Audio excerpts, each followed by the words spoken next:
बच्चों, कालिदास के द्वारा लिखा गया रघुवंशम महाकाव्य का द्वितीय सर्ग पढ़ना है। अब उसमें राजा दिलीप की कथा का वर्णन है। नंदिनी गाय की सेवा करते हुए उन्होंने किस दिन का व्रत किया था संतान उत्पत्ति के लिए, और वशिष्ठ की गाय थी, ऋषि वशिष्ठ की गाय थी नंदिनी, उसकी सेवा किया था। निवर्त्य राजा दयितां दयालुस्तां सौरभेयीं सुरभि यशोभि पयोधरी भूत चतुः समुद्रां जुगोप गोरूपधराम इव उर्वीम। यशोभि माने यश से, सुरभि माने सुगंधित, यश से सुगंधित, यश से सुंदर, दयालु माने दया से युक्त, राजा ताम दयिताम माने राजा ने, ताम माने उन, दयिताम माने पत्नी को, अपनी पत्नी को लौटाकर, निवर्त माने लौटाकर, पयोधरी भूत चतुः समुद्राम माने पयोधरी माने अपने स्तन रूपी, स्तन में चारों समुद्रों को धारण किए हुए, मानो पृथ्वी ने गाय का रूप धारण कर लिया है, इस प्रकार की सौरभेयीम, सौरभि सुरभि गाय की पुत्री, सौरभेयी माने सुरभि गाय की पुत्री की रक्षा किया।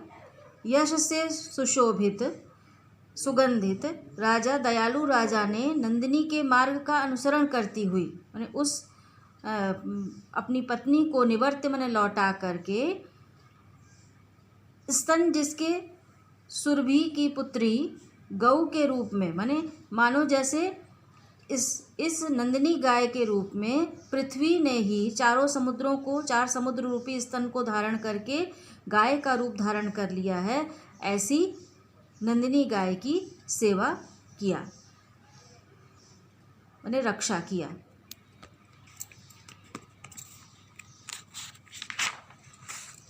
दूसरा श्लोक है, स्थितः स्थिताम उच्चलितः प्रयाताम निषेदुषीमासनबन्धधीरः जलाभिलाषी जलम आददानाम छाएव ताम भूपतिर अन्वगच्छत। छाएव ताम भूपतिर अन्वगच्छत, ये सूक्ति है, इसको अंडरलाइन कर लीजिए। इसकी सूक्ति आप तैयार कर लेंगे संदर्भ प्रसंग सहित। स्थितः स्थिताम माने जब गाय बैठती थी तो राजा बैठता था। उच्चलितम प्रयाताम माने गाय के चलने पर वह भी चल देता था। निषेदुषीम आसन बंद धीरा माने जब वह बैठ जाती थी तो आसन लगाकर वो भी बैठ जाता था। जलाभिलाषी जलम आददाना माने जल की इच्छुक होने पर उसे जल दे करके स्वयं जल का पान करता था। इस प्रकार वह राजा माने वह राजा दिलीप छाया के समान उस नंदिनी गाय का अनुसरण करते रहे। स्थिताम भूपति, स्थितः माने गाय के खड़े होने पर राजा भी खड़ा हो जाता था, बैठ जाता था। प्रयाताम उच्चलितः माने चलने पर चल देता था। निषेदुषीम माने बैठने पर आसन बांधकर बैठ जाता था। जलम आददानाम जलाभिलाषी माने जल की इच्छुक होने पर जल प्रदान करके स्वयं जल पीता था। इस प्रकार छाया के समान उस नंदिनी गाय का अनुसरण किया।